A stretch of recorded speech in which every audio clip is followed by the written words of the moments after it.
এই মুহূর্তে যে খবরের দিকে নজর রাখবো, অসুস্থ টালা থানার ওসি তাকে ভর্তি নিল না নার্সিংহোম। পরপর 4টি বেসরকারি হাসপাতালে ঘুরেও তাকে ভর্তি করানো যায়নি, এমনটাই খবর পাওয়া যাচ্ছে। অসুস্থ টালা থানার ওসি তাকে ভর্তি নিল না নার্সিংহোম।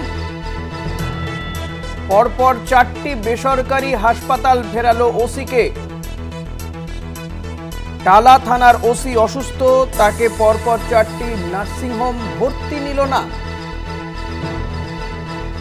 প্রতিনিধি রিয়া মাঝি রয়েছে। রিয়া, কি কারণে ভর্তি নিল না এবং কোন কোন বেসরকারি হাসপাতালে বা ফিরিয়ে দিল ওসিকে?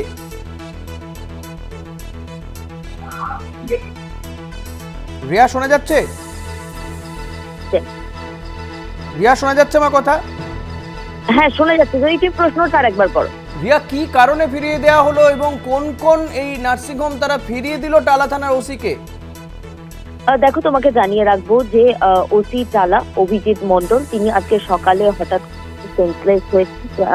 তিনি প্রচন্ড বুকের চাপ অনুভব করেন এবং তারপরে কিন্তু তাকে নিয়ে সোজা চলে যাওয়া হয় একটা বেসরকারি হাসপাতালে এবং সেখান থেকে তাকে অন্য একটি বেসরকারি হাসপাতালে রেফার করা হয় এবং সেই নিউ আলিপুরের একটি বেসরকারি হাসপাতাল সেখানে যখন গিয়ে পৌঁছায় সেখানে প্রথমে তারা স্পষ্ট জানিয়ে দেয় যে তারা ডাক্তাররা কোনোভাবেই তাকে ট্রিটমেন্ট করবে না এবং সেখানে যারা অথরিটি ছিল, হসপিটালে যারা অথরিটি, তারা কিন্তু হেল্প করে এবং তারপরে তার বেশ কিছু টেস্ট হয় এবং সেই টেস্টের পর যেটা দেখা যায় যে ডাক্তাররা অ্যাডমিট করতে তাকে মানা করে দেয় এবং বলে যে তিনি একদম ঠিক আছে, তাই তারা অ্যাডমিট নেবেন না বলে এমনটাই ডাক্তারদের তরফ থেকে জানানো হয় এবং তারপরে সেই বেসরকারি হাসপাতাল থেকে ইকবালপুরে আরো একটি বেসরকারি হাসপাতালে তাকে নিয়ে যাওয়া হয় কলকাতা পুলিশের তরফ থেকে। সেখানেও কিন্তু একইভাবে তাকে রিফিউজ করা হয়, তার ট্রিটমেন্ট করা হবে না বলে এবং সেখান থেকে চলে আসা হয় আলিপুরের আরো একটি বেসরকারি হাসপাতালে। সেখানেও কিন্তু রীতিমতো একই সমস্যার সম্মুখীন হতে হয়েছে কলকাতা পুলিশের এই আধিকারিককে। পরপর 4টে বেসরকারি হসপিটাল যারা ট্রিটমেন্ট করবে না বলে এমনটাই কিন্তু তারা বলে দিয়েছে এবং স্পষ্ট বলে দিয়েছে যে ওনার কিছু হয়নি, ওনাকে অ্যাডমিট করার মতো কিছু নেই। এর সঙ্গে কি কোনোভাবে আরজিকর কাণ্ডের কোনো যোগ রয়েছে? কারণ এই টালা থানাতেই তো ওই তরুণী চিকিৎসককে যেভাবে ধর্ষণ করে হত্যা করা হয়েছিল সেই ঘটনার এফআইআর করা হয়েছিল। একদমই তোমাকে জানিয়ে রাখবো যে সেই টালা থানা যেখানে আরজি করের পুরো কেসটার মাদার যে এফআইআর সেটা কিন্তু এই টালা থানাতেই হয়েছিল এবং আরজি কর হচ্ছে এই টালা থানার জুরিসডিকশনের আন্ডারে এবং যেই টালা থানা কিন্তু একাধিক প্রশ্নের মুখে পড়েছে এবং বিভিন্ন অর্থাৎ সাধারণ মানুষ থেকে আরম্ভ করে ডাক্তার প্রত্যেকেই কিন্তু এই টালা থানাকে তারা বারবার প্রশ্ন চিহ্নের মুখে পড়েছে এবং সেই টালা থানার ওসি যখন অসুস্থ হয়েছে তখন পর বেসরকারি আর এই ঘটনাটি কিন্তু সকাল থেকে চলছে এখনো অব্দি। তোমাকে জানিয়ে রাখবো এখনো অব্দি কিন্তু কলকাতা পুলিশ তারা ক্রমাগত চেষ্টা করে যাচ্ছে যে এই টালা থানার ওসিকে যাতে কোথাও অ্যাডমিট করা যায় এবং কোথাও যাতে তার ট্রিটমেন্টটা শুরু করা যায়, তাকে যাতে অবজারভেশনে রাখে। কারণ আজকে হঠাৎ করে তার সেন্সলেস হয়ে যাওয়া এবং বুকের চাপ অনুভব করা এটা কিন্তু রীতিমতো ভাবাচ্ছে এবং তিনি অসুস্থ রয়েছেন কিন্তু কোনো হসপিটাল তাকে ভর্তি নিচ্ছে না। এক্ষেত্রে সরকারি হাসপাতালেই বা কেন চেষ্টা করা হচ্ছে না?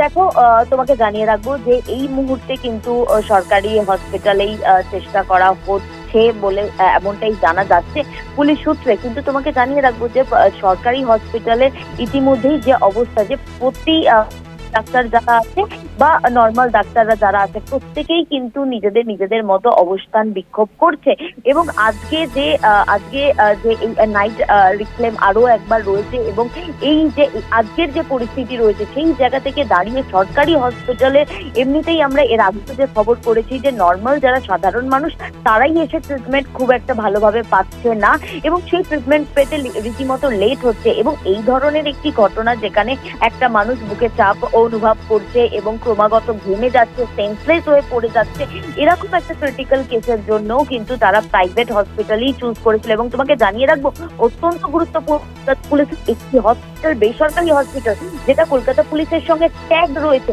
সেই হসপিটালও এই আধিকারিককে কিন্তু রিফিউজ করেছে। তারা বলেছে প্যারামিটার নর্মাল আছে, তাকে অ্যাডমিশন নেওয়ার মতো কোনো কারণ নেই বলে জানানো হয়েছে।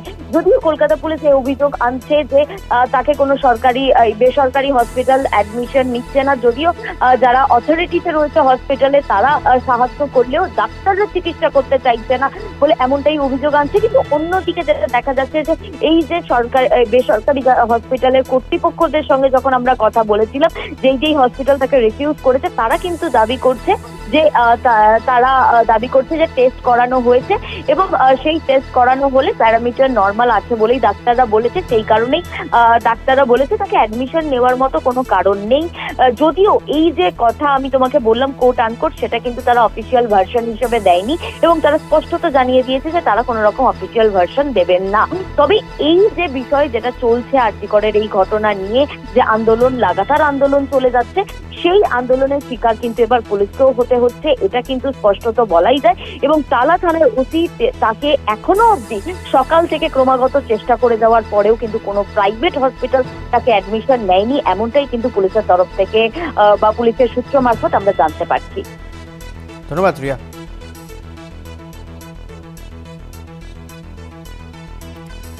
অসুস্থ টালা থানার ওসি অভিজিৎ মণ্ডল, তাকে পরপর 4টি নার্সিংহোমে নিয়ে যাওয়া হয়, কিন্তু কোথাও তাকে ভর্তি নেয়নি। CMRI, Kothari, Ekbalpur, lifeline nursing home, কোনো নার্সিংহোমই এই অসুস্থ টালা থানার ওসিকে ভর্তি নিচ্ছে না বলে জানানো হচ্ছে।